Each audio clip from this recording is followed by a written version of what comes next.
Hello and welcome back to another Star Rail video. Today we're gonna be doing tier list, and the tier list is gonna be the top 10 best aging units in Star Rail. These are the 10 units that have perceived or preserved the most amount of time in the game. First one is gonna be Robin. So Robin came out on May 8th. 2024, and she is by all accounts still the first or the second best support in the game. She just does way too much for every team. She's tier 0 in everything. Really great support. Ultimate gives crit damage.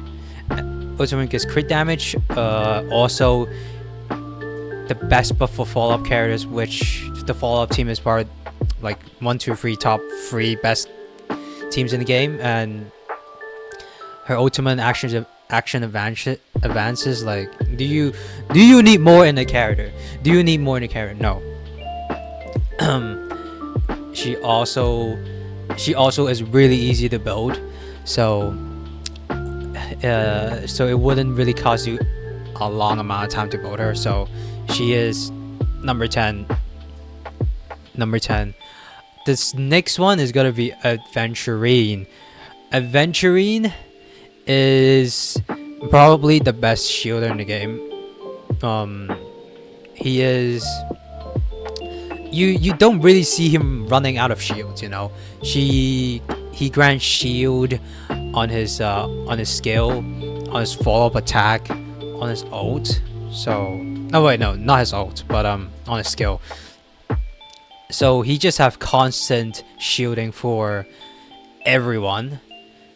He also is a very tanky support with a strong debuff on his ultimate, also giving crit damage on his ultimate.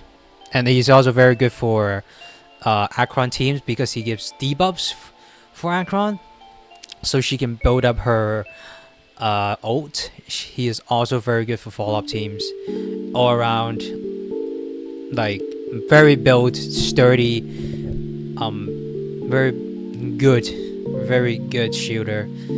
Probably will age very well, since he would be probably the best in slot for shooters, for D-Herda or Aglaya as well. 1 or 2. So yeah, number 9, best shooter in the game. Number 8, I'll give it to Akron. Akron came out before Robin. So Akron came out, I believe, in March. Akron came out in March. Yeah, March 27th, 2024. And she is, by all accounts, still a top tier DPS. She is a top tier DPS still. She is tier 0.5 in every single mode. I could argue if you have Jiao Cho, she would be tier 0 in every single mode. Tier 0. The one thing about her is that she needs nihility characters, but we do have a lot of good nihility characters to help her. Kafka is still a solid option, and of course Pela is a very good free to play option, and very easy to E6 as well. As basically she's in every single banner. Yeah, our Galaxy Ranger, our May, will be at number 8. She's right now the best aging DPS by far. Actually, no, not the best aging DPS. We'll come back. we'll talk about the best aging DPS. All right, number 7 is Hoi Hoi. Hoi Hoi is a very good healer. She's the best healer, but not because of her healing, because she also gives energy and buffs on her ultimate to allies as well. And she can also cleanse. I think she can also cleanse on her skill, I believe. Yeah, dispel one debuff from the ally. She can dispel one debuff from the ally on her skill. And the most important thing is this is not just a support character that only heals. She also gives support with her ultimate. She gives energy and increases the attack of her ally as well. So for MOC and stuff like that, she is pretty sure, yeah, she is tier 0.5 and everything except for Apocalypse Shadow, but she came out really early. She came out really early. Oh, Hoi Hoi, right. Yeah, she came out on 2023. November 15th of 2023, and she's still tier 0.5. So she definitely deserves the number 7 spot. Number 6 spot is going to be... Can you guess it? Can you guess it? Nope. Okay. It's gotta be Topaz. Topaz at number 6. Topaz at number 6. Everything has gone right for her. With the release of Pure Fiction. With that she literally reigns supreme as a sub DPS or the main DPS. As she can apply the Nummy buff to an ally, sorry, not an ally, to an enemy, and then you can follow attack, and then if you have Fei Xiao will just follow attack, and then Avenger Tomb will just follow attack, and then Himeko could also be fit into the team with follow attack, and if you want like super break damage, you can put what the fuck? You can put Fuga as well, put her as well, like she's like billions of different options in a lot of teams. And she came out. She's still a top tier DPS, by the way.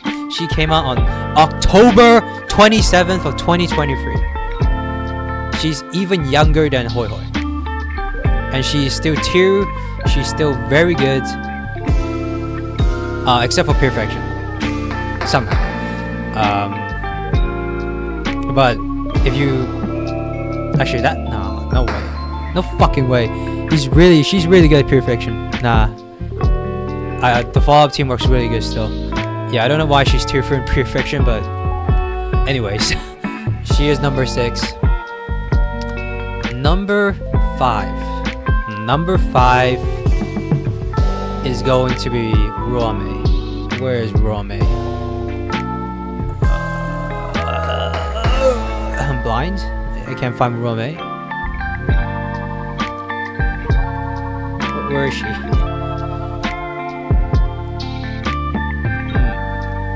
She disappeared among the sea of butterflies. What the fuck?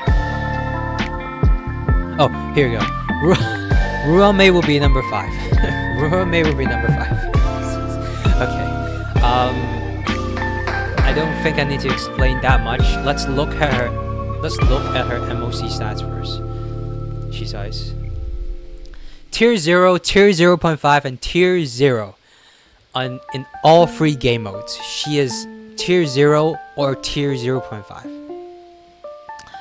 And this one is... Her ultimate is just too good. Her ultimate... Let's see. All types resistant penetration. And she also delays enemies. She so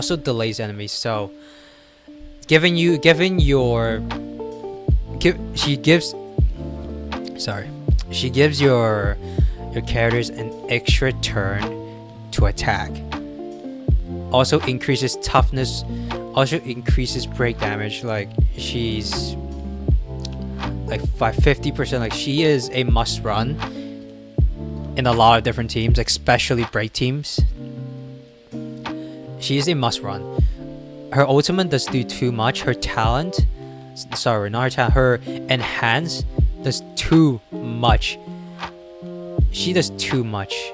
Like you can put her on any team, and with her increase in break damage, like any DPS who does damage when they break the enemy's weakness bars, they're gonna die instantly. So very valid that she is that good. She's that good. She's just that good.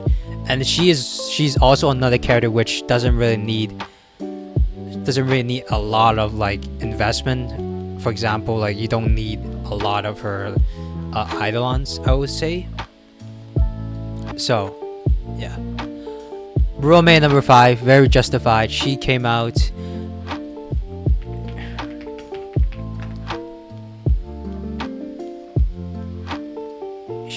on December 27th. So, but she is tier, but I expect her to age even better than Topaz or Hoi Hoi, and definitely better than Akron, because she's a support, and support don't really age in this game, not gonna lie.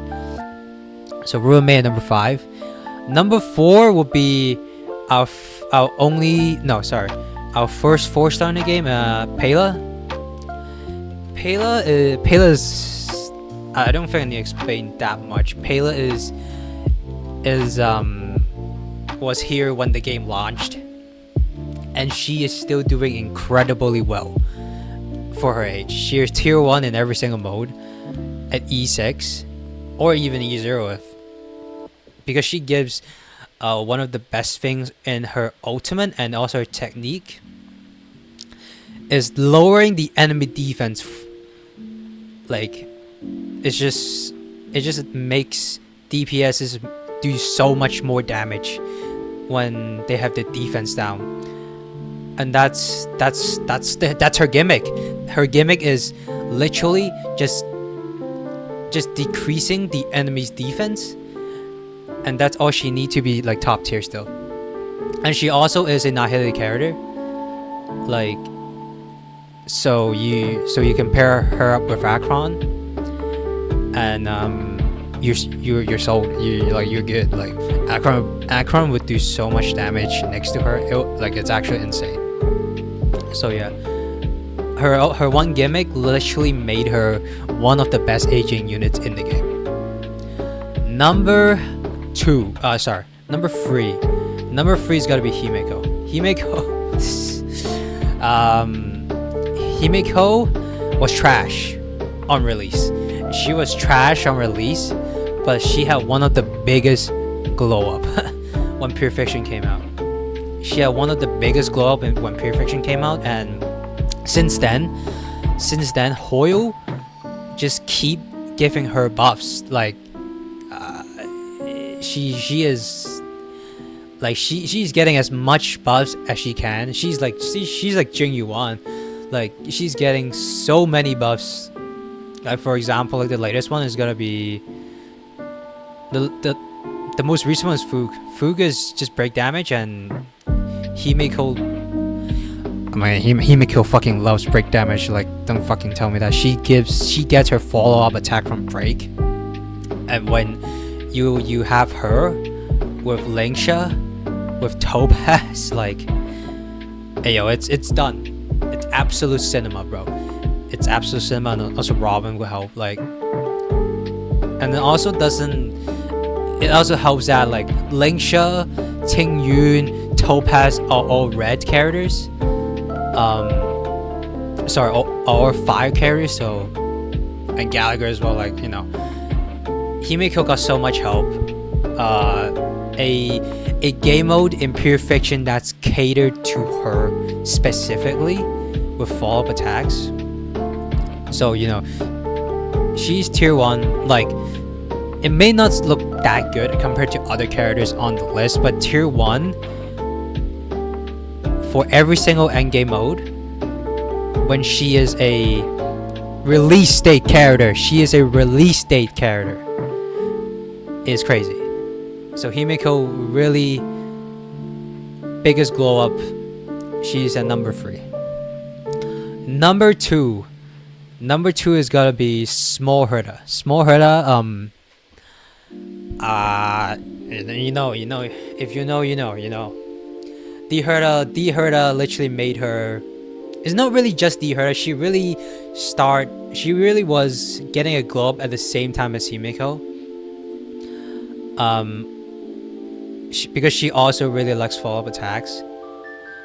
So Like she really loves a lot of attacks. The Kuru Kuru Eidolons are free as fuck. Does a lot of AoE damage as well. When most of the enemies now are 3 or 4 enemies, no, 2 or 3, 4 enemies, you really want AoE damage, and she has really good AoE damage based off her follow-up attacks. So basically her follow-up attacks activates when you get an enemy character under 50% of their health. And when you have D Herta, literally the picture perfect match with small Herta. Yeah, she's really good. Like, she is by far the best aging character. No, not by far, the second best aging character. With tier 0 in Purification, tier 1 in Apocalypse Shadow, and tier 1.5 in MOC. So yeah, really easy. Like, she has a really shitty gimmick, just like Himiko when they were released, but because as the game progresses, they get better when better characters help them, and they can also do their job well. So Small Herta and number 2. Number 1 is Jing Yuan. Number 1 is Jing Yuan. Yep. He's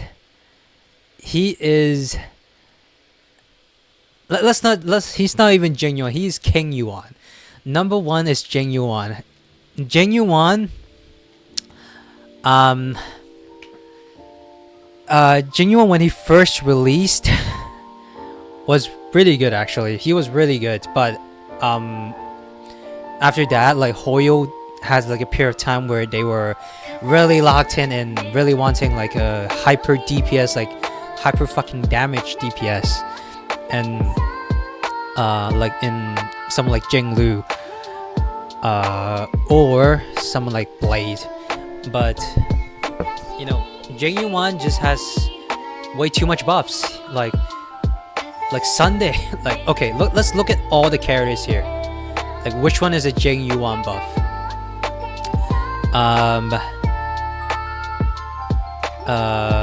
Let's see. Okay, Remembrance MC. Remembrance MC is a Jing Yuan buff. Goddamn, Sunday is a Jing Yuan buff. And then Robin's a Jing Yuan buff. And the Hoi Hoi is a Jing Yuan buff. Ruin Mei's a Jing Yuan buff. Pale is a Jing Yuan buff. Like every single character. And then this guy. I mean, this guy's not really. Jing Yuan buff. Like, Jing Yuan just has too much buffs. Like, he's just that guy. Like, they could make like Lightning Lord as a Memo Sprite-esque type of unit. Like, like after that, like, Tribble, who is a support for Memo Sprites, presumably will help Jing Yuan. Like, any support character that's gonna release on 3.0 is gonna be a help for Jing Yuan. So he's just gotta keep getting fucking buff. Until when, we don't know. But he is the number 1 best age unit in the game since he released in the same patch as Zila, and look at Zila now. Like, I don't even think he needs that like old character buff like Zila, like Kafka, like or like Baylor. Like, he's just really fucking good. He's still really fucking good, and he's gotta keep getting buffs. Hoyoverse lets you suck his cock. Yeah, so this is the top 10 best aging characters in Honkai Star Rail, and see you in the next video.